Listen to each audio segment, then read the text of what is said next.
नमस्कार, हाय, hello everyone. आप सब कैसे हो? उम्मीद करता हूँ आप सभी प्यारे मित्र एकदम मस्त होंगे, स्वस्थ होंगे। प्यारे दोस्तों, आज की हमारी क्वेश्चन सीरीज काफी इंपॉर्टेंट क्वेश्चन सीरीज होगी। यहाँ पे हम टॉप से टॉप क्वेश्चंस वो देखने वाले हैं जो कि आपके एग्जाम के पॉइंट ऑफ व्यू से काफी इंपॉर्टेंट हो जाते हैं। एकदम एग्जाम के टचेबल क्वेश्चंस हम देखने वाले हैं। साथ में उन क्वेश्चंस का भी मैं यहाँ पे इंक्लूडेशन दिया हूँ कि जो पहले एग्जाम में आ चुके हैं, ताकि आपको पता चल जाए कि इस प्रकार के क्वेश्चन एग्जाम में आपके लिए बनते हैं। ठीक है, रीड के ये क्वेश्चन काफी इंपॉर्टेंट है, तो प्रत्येक क्वेश्चन का जवाब आपको देना है। जो भी क्वेश्चन आपको आता है उसका जवाब आपको जरूर देना है, यस और नो। इससे क्या होगा, खुद का एनालिसिस भी हो जाएगा। तो प्यारे दोस्तों, शुरुआत करते हैं। एक बार फिर से आप सभी का विकास कटारिया एजुकेशन में स्वागत है। मैं विकास कटारिया, मेरे साथ में आप बने रहिए। हम देखने वाले हैं यहाँ पे आपके रीड साइंस से संबंधित इंपॉर्टेंट क्वेश्चन और इंपॉर्टेंट टॉपिक। चलो यहाँ पे शुरुआत करते हैं। शुरुआत करने से पहले कुछ प्यारे से शब्दों के साथ में अपनी क्लास की शुरुआत करते हैं कि जो खुद पर विश्वास रखते हैं उन्हें दूसरों के सहारे जीने की जरूरत नहीं है। बहुत ही गजब की बात है। खुद को इतना मजबूत बनाइए, खुद को इतना बेहतर बनाइए कि आपको किसी के सहारे की जरूरत ना पड़े, है ना। आप इतने मजबूत बन जाओ, इतनी अच्छी पोजीशन पे पहुंच जाओ कि आपको किसी के सहारे की जरूरत ना पड़े। सहारे की जरूरत की मतलब होती है किसी के सामने आप मजबूरियों में हाथ ना फैलाएं, बल्कि आप मजबूत बन जाओ कि दूसरों की हेल्प कर सको। इस पोजीशन पे आप चले जाओ। तभी तो कहा जाता है कि भाई जो खुद पर अपना विश्वास रखते हैं ना, उन्हें किसी के सामने झुकने की जरूरत नहीं होती, हाथ फैलाने की जरूरत नहीं है। प्यारे दोस्तों, अच्छी मेहनत कीजिए, हार्ड वर्क कीजिए, स्मार्ट वर्क कीजिए और साथ में आपको बहुत जल्द सफलता जरूर मिल जाएगी, यस और नो। तो चलो इन्हीं सुनहरे शब्दों के साथ में हम क्लास की शुरुआत करते हैं। आज का हमारा फर्स्ट क्वेश्चन है यहाँ पे। क्वेश्चन नंबर फर्स्ट है कि मस्तिष्क जो है मेरुरज्जु का सम्मिलित अध्ययन कहलाता है। क्या कहलाता है? मस्तिष्क और मेरुरज्जु का। मैंने कहा था कि भैया आप अगर क्वेश्चन सीरीज मेरी पहले वाले लिए है ना, तो आपको मैंने पहले ही बता दिया था ये लॉजी वाला क्वेश्चन जरूर एग्जाम में पूछे जाने वाला है। तो जितनी भी लॉजिया में लेकर के आऊंगा उसको याद कर ही लेना, ठीक है। यहाँ पे पूछा है मस्तिष्क और मेरुरज्जु के लिए, तो राइट आंसर क्या चला जाएगा भैया? देखो, ऑप्शन नंबर ए है यहाँ पे नेफ्रोलॉजी, ऑप्शन बी है यहाँ पे न्यूरोलॉजी और ऑप्शन सी है यहाँ पे स्पाइनोलॉजी, ऑप्शन डी है यहाँ पे नन ऑफ दीज, यानी इनमें से कोई नहीं। तो प्यारे दोस्तों, आपको जवाब जरूर से देना है। माना कि ये लाइव क्लास नहीं है, फिर भी आपको अपने माइंड में सोच लेना है कि हाँ सर, या फिर आप कमेंट बॉक्स में इसका जवाब दे सकते हो। ए का ये था, बी का ये था। मैंने खुद ने ये क्वेश्चन का जवाब दिया है तो मेरे को ये आता है, मेरा ये टॉपिक तैयार है, यस और नो। इससे खुद का एनालिसिस हो जाएगा, आपको पढ़ने में काफी मजा आएगा, यस और नो, ठीक है।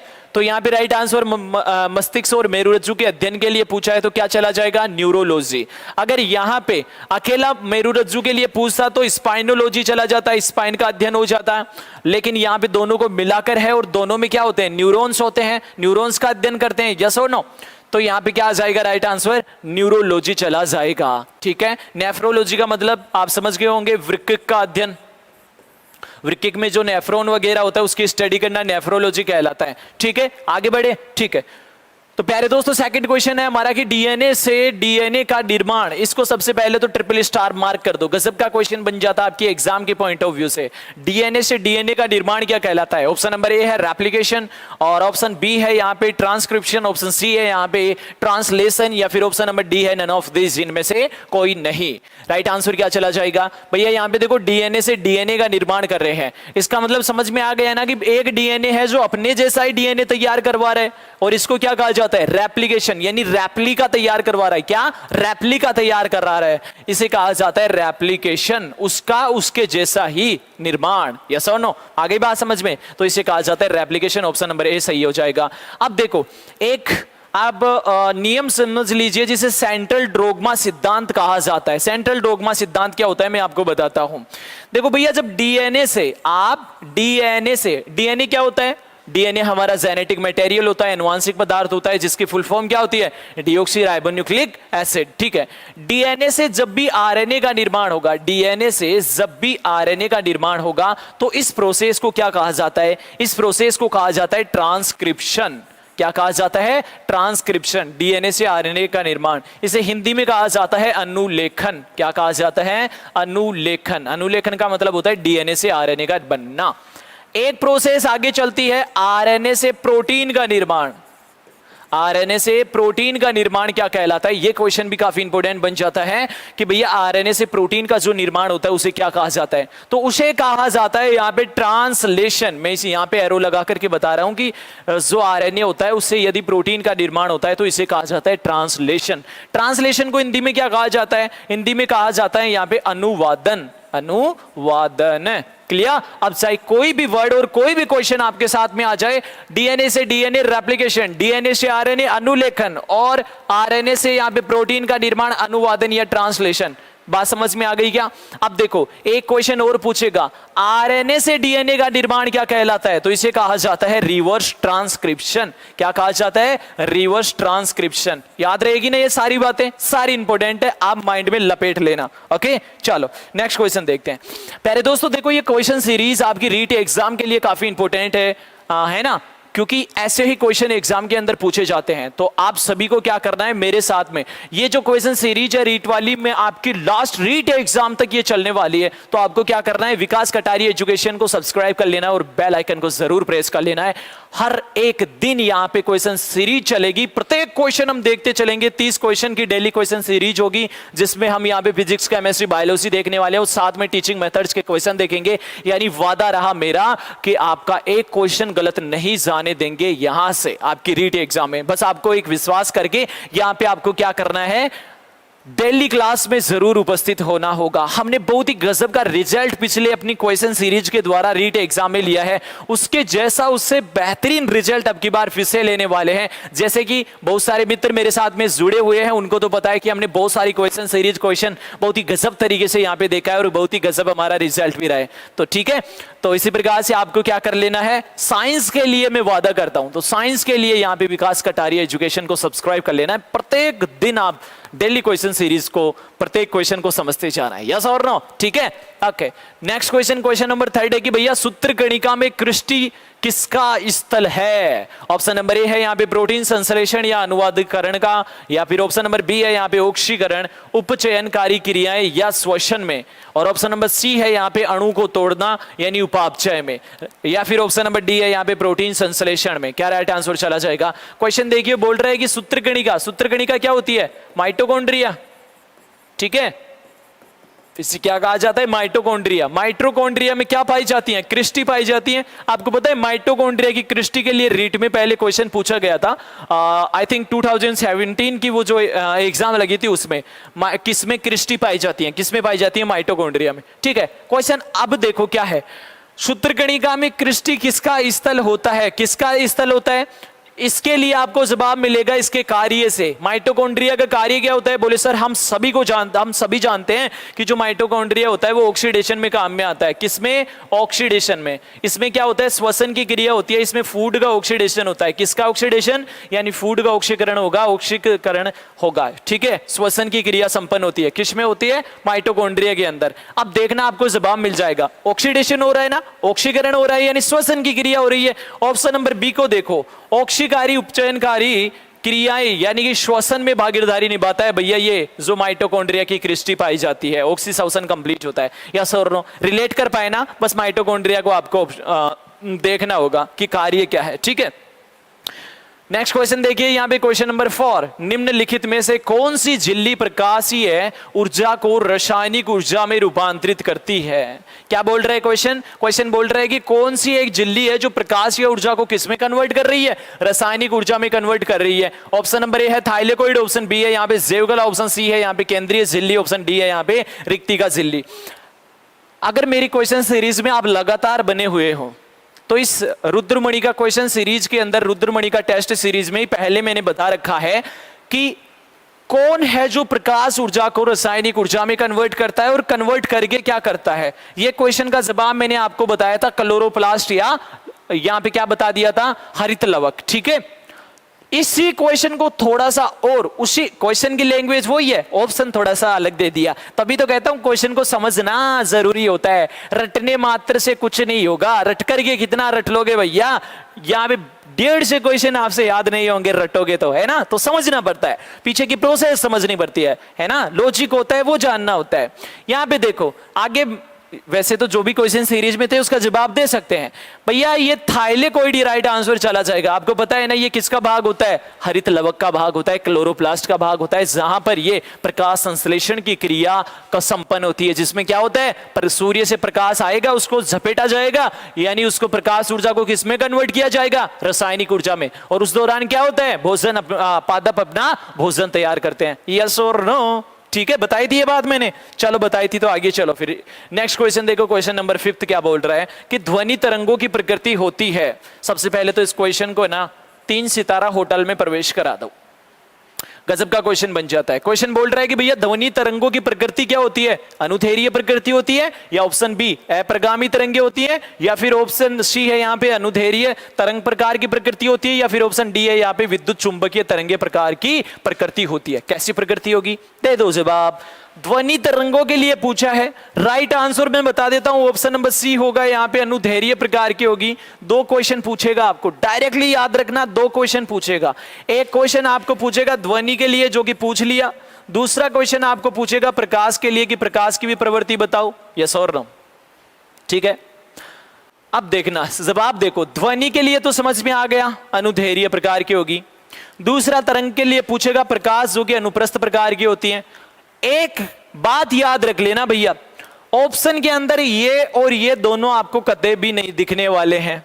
क्यों नहीं दिखेंगे, क्योंकि जो रियल में जो प्रकाश तरंगे होती हैं वो कैसी होती हैं, विद्युत चुंबकीय प्रकृति होती है। एग्जाम में आ जाए तो इसी को टिक करना है, इसी को करना है, इसी को करना है। मैं वापस से बता देता हूं, इसी को टिक करना है। क्यों, क्योंकि ये जो विद्युत चुंबकीय तरंगे होती है ना भैया, इसमें माध्यम की आवश्यकता नहीं होती है। किसकी आवश्यकता नहीं होती है, माध्यम की आवश्यकता नहीं होती है, नॉन मैकेनिकल होती है ये। ठीक है, और प्रकाश के विकिरण को एक संचरण के लिए कभी भी माध्यम की आवश्यकता नहीं होती है, ये आपको ऑलरेडी पता है। ठीक है ना, तो भैया प्रकाश जो तरंगे होती हैं विद्युत चुंबकीय, यदि आपको ये ऑप्शन दिख जाएगा, ये ऑप्शन ना भी कभी कभी दिखता नहीं है, ये तब ऑप्शन दिखेगा आपको अनुप्रस्थ तरंगे। ठीक है, तो कैसा भी क्वेश्चन पूछे आप जवाब जरूर देकर के आना। अब मेरी बात सुन लो, बोले सर याद कैसे करें, कंफ्यूज हो जाएंगे, ध्वनि ये होगी, प्रकाश ये होगा, तो मैं आपको टिरक बताता हूं। क्या बताता हूं, एक टिरक बताता हूं, यानी ट्रिक बताता हूं।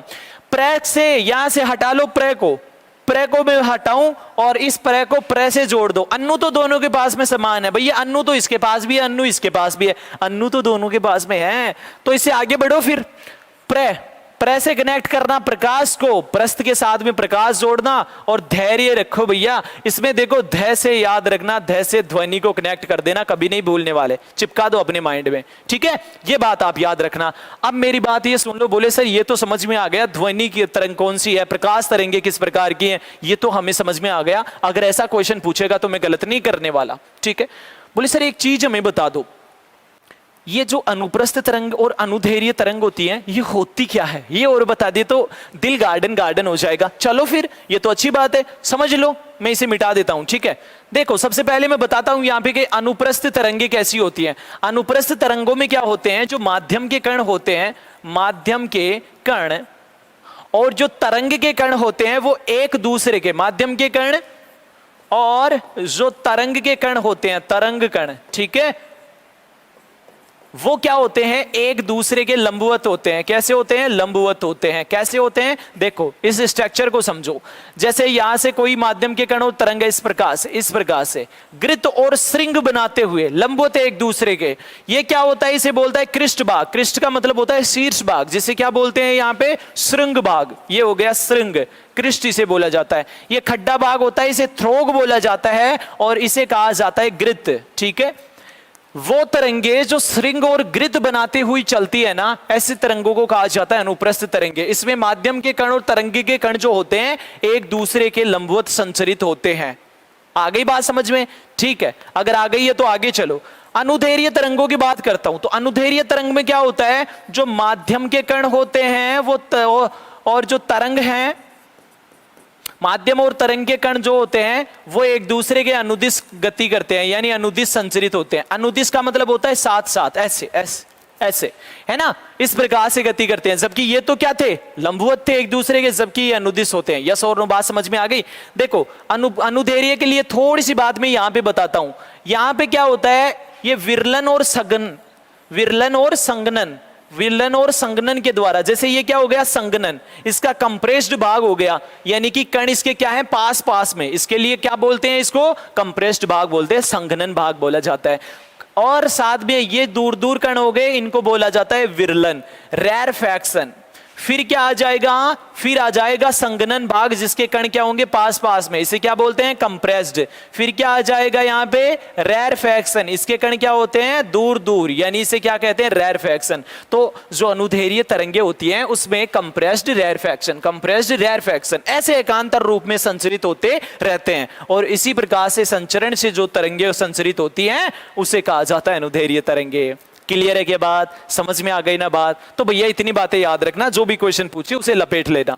नेक्स्ट क्वेश्चन देखिए, क्वेश्चन नंबर यहाँ पे 6 क्या बोल रहा है कि यांत्रिक सहारा एंजाइमों का वितरण या प्रोटीन निर्माण तथा विषैले पदार्थों का निराविषीकरण किसके द्वारा किया जाता है? Again triple star mark question है। क्या बोल रहा है ये क्वेश्चन? बोल रहा है कि भैया यांत्रिक सहारा, यानी कि कौन तो यांत्रिक सहारा दे रहे हैं कोशिका को? प्रोटीन निर्माण, प्रोटीन का निर्माण भी कर रहा है, और विषैले पदार्थों का निराविषीकरण यानी कि अविषैले पदार्थों में परिवर्तित कर रहा है। ये सभी कार्य निम्न में से ऑप्शन देख करके बताओ कौन कर रहा है? कौन कर रहा है? एंडोप्लाज्मिक रेटिकुलम, यानी ईआर का मतलब होता है एंडोप्लाज्मिक रेटिकुलम, यानी अंतःप्रदवी जालिका, वो करती है, या फिर राइबोसोम, या फिर डिक्टियोसोम, या फिर भैया हरित लवक? कौन करता है इनमें से ये सभी कार्य? तो कौन करेगा? जैसा कि आप सभी को पता है एंडोप्लाज्मिक रेटिकुलम करेगी। भैया ये कोशिका का कंकाल भी बनाती है, कोशिका का कंकाल भी बनाएगी, साथ में ये प्रोटीन का निर्माण भी करती है। क्यों? क्योंकि ये दो प्रकार की होती है ना, एंडोप्लाज्मिक रेटिकुलम दो प्रकार की होती है। एक तो होती है RER, जिसे बोलते हैं रग एंडोप्लाज्मिक रेटिकुलम, खुरदरी अंतःप्रदवी जालिका। एक होती है भैया SER, जिसे क्या कहते हैं, चिकनी अंतःप्रदवी जालिका, है ना।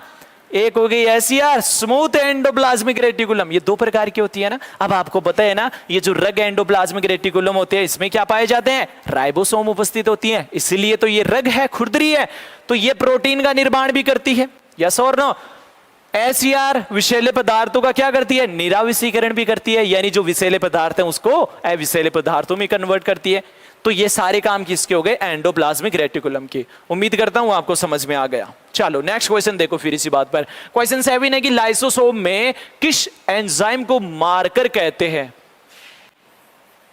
मार्कर कहते हैं, मार्कर यानी मारने वाला, ठीक है। ऑप्शन नंबर ए है यहाँ पे आइसोमरेज, ऑप्शन बी है यहाँ पे अम्लीय हाइड्रोलेज, और ऑप्शन नंबर सी है यहाँ पे हाई एलुरोनिडेज, या फिर ऑप्शन नंबर डी है यहाँ पे क्षारीय हाइड्रोलेज। अब यहाँ पे देखना इस क्वेश्चन के अंदर, इस क्वेश्चन के अंदर बहुत सारे स्टूडेंट्स की अलग अलग कैटेगरी बढ़ जाती है। बोले सर स्टूडेंट्स की कैटेगरी बढ़ जाती है, मतलब समझाओ इस बात को। मैं बताता हूं, ये इस प्रकार का क्वेश्चन है, क्वेश्चन तो इंपॉर्टेंट है ही है, समझने लायक क्वेश्चन भी है। बोले सर इतना पता है कि ये लाइसोसोम है ना, देखना कितने को किस प्रकार की कैटेगरी में बांटते हैं ऐसे क्वेश्चन के अंदर, और आप खुद से देख लेना आप किस कैटेगरी में हो। एक तो वो स्टूडेंट आते हैं जो लाइसोसोम के बारे में जानते हैं कि इसे आत्मघाती थैली कहा जाता है, और कुछ को ये नहीं आता है। दो कैटेगरी तो यहाँ पे बन गई कि किसी को तो लाइसोसोम के बारे में पता है, किसी को नहीं है। लेकिन मैं मान के चलता हूं सभी को पता है कि ये आत्मघाती थैली होती है, क्योंकि ये एंजाइम स्रावित करेगी और पास वाली कोशिका को और खुद को नष्ट कर लेती है, इसलिए इसको क्या कहा जाता है, आत्मघाती थैली कहते हैं, सुसाइड बेड के नाम से जाना जाता है ना। मान करके चलो सारे के सारे आप इसी कैटेगरी में आ जाते हैं। अब क्वेश्चन आगे बढ़ाओ, एंजाइम को मार्कर एंजाइम कहते हैं, ठीक है। इसमें कौन से एंजाइम होते हैं जिनको मार्कर एंजाइम यानी कि सुसाइड करा देने वाले एंजाइम होते हैं? अब देखना कैसे कैटेगरी बढ़ती है। एक तो वो स्टूडेंट इसमें आ जाएंगे जिसको ये पता था कि हां इसके अंदर जल अपघटनीय एंजाइम पाए जाते हैं। देखना एक को तो ये पता था जल अपघटनीय एंजाइम पाए जाते हैं, अपघटनी। एक कैटेगरी तो ये आ जाती है, याद कर रखा है, मैं मान करके चलता हूं ऐसे स्टूडेंट थे जिनको ये पता था जल अपघटनीय एंजाइम पाए जाते हैं। दूसरे ऐसे स्टूडेंट थे जिनको ये पता था हाइड्रोलेजेज एंजाइम पाए जाते हैं, हाइड्रोलेजेज एंजाइम पाए जाते हैं, ठीक है। दूसरे ये कैटेगरी थी।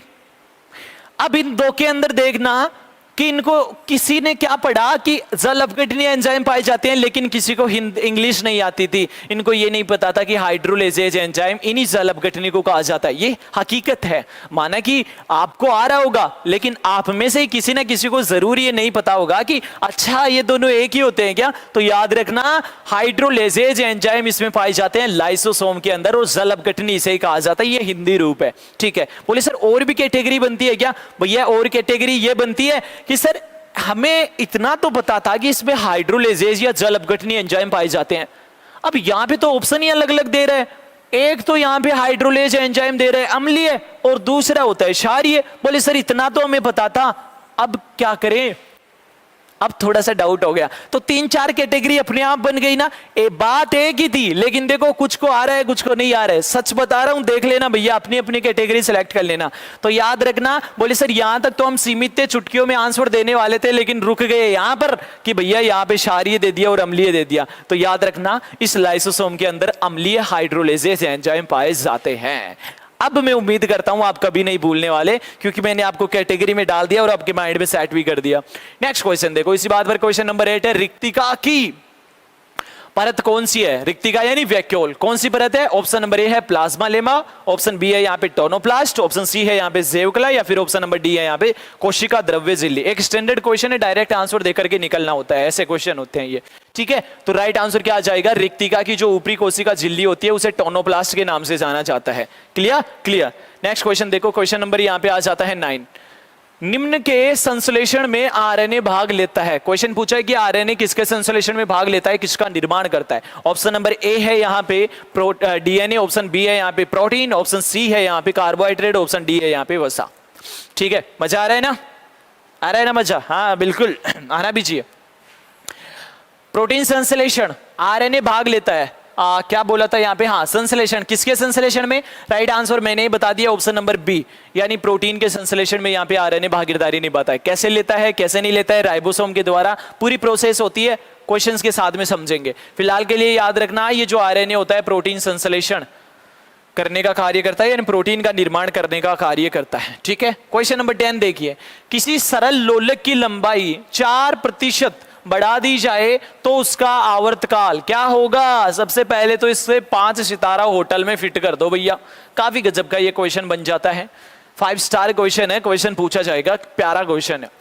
बोल रहा है कि भैया किसी सरल लोलक की लंबाई को 4% यदि बढ़ा दिया जाए तो उसका आवर्तकाल पूछा है। ऑप्शन ए है 8% बढ़ जाएगा, ऑप्शन बी है यहाँ पे 4% बढ़ जाएगा, या फिर ऑप्शन सी है यहाँ पे 2% बढ़ जाएगा, या फिर ऑप्शन डी है यहाँ पे नन ऑफ दीज, जिनमें से कोई नहीं। लगा दो अपना दिमाग और दे दो इसका आंसर। मैं आपको देने वाला हूं 5 second. 1 2 3 4 5। Your time is complete. क्या बोला है क्वेश्चन? देखना, आपको आता है, मुझे पता है, बस आपको इतना बात पता होनी चाहिए कि जो आवर्तकाल होता है, जो टाइम पीरियड होता है, वो समानुपाती होता है लंबाई रूट के। किसके? रूट लंबाई के यहाँ पे समानुपाती होता है। इस चीज को आप घोल लो, घोल करके अपने माइंड में सेट कर लो, है ना। इससे बहुत सारे क्वेश्चन पूछे जाते हैं अलग अलग प्रकार के। मैं आपके क्वेश्चन सीरीज में लेकर के आऊंगा, दर्शन कराऊंगा कैसे क्वेश्चन पूछे जाते हैं। फिलहाल के लिए याद रखना, जो आवर्तकाल होता है वो रूट एल यानी कि लंबाई रूट के क्या होता है? समानुपाती होता है। बस आ गया जवाब, क्वेश्चन का जवाब मिल गया। क्या बोले? आवर्तकाल किसके बराबर होगा? भैया टी को किसके बराबर रखना है? कितना मान दे रखा है? 4% बढ़ाया है। ये लो, कितना प्रतिशत बढ़ा है? 4%। रूट 4 का मतलब कितना हो जाता है? भैया 2 हो जाता है। इसका मतलब कितना बढ़ जाएगा? भैया 2 बढ़ जाएगा। 2% प्रतिशत की बात थी, 2% बढ़ जाएगा। राइट आंसर कितना हो जाएगा? 2% बढ़ जाएगा। यानी आप जैसे लंबाई बढ़ाते हैं 4 गुना, तो वहां पे आवर्तकाल भी बढ़ता है, लेकिन कितना बढ़ता है?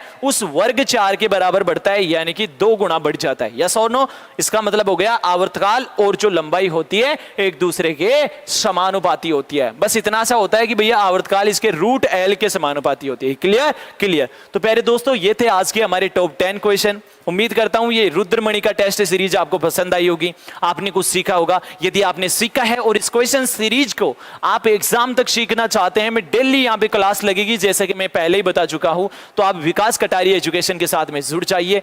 मैं आपको अच्छा खासा यहाँ पे प्रैक्टिस कराऊंगा और वादा करता हूं एक क्वेश्चन गलत नहीं होने देंगे, बाहर नहीं जाने देंगे। साथ में हम टीचिंग मेथड्स के क्वेश्चन भी यहाँ पे प्रैक्टिस करने वाले हैं। यस और नो? तो मिलते हैं प्यारे दोस्तों हमारी लाइव क्लासों में। तब तक के लिए आप सभी प्यारे मित्र मस्त रहो, व्यस्त रहो, मोटिवेट रहो। Thank you so much. और एक जबरदस्त प्यार यहाँ पे अपना प्रकट कीजिए, दोस्तों के साथ में शेयर कीजिए सेशन को। ठीक है, ठीक है।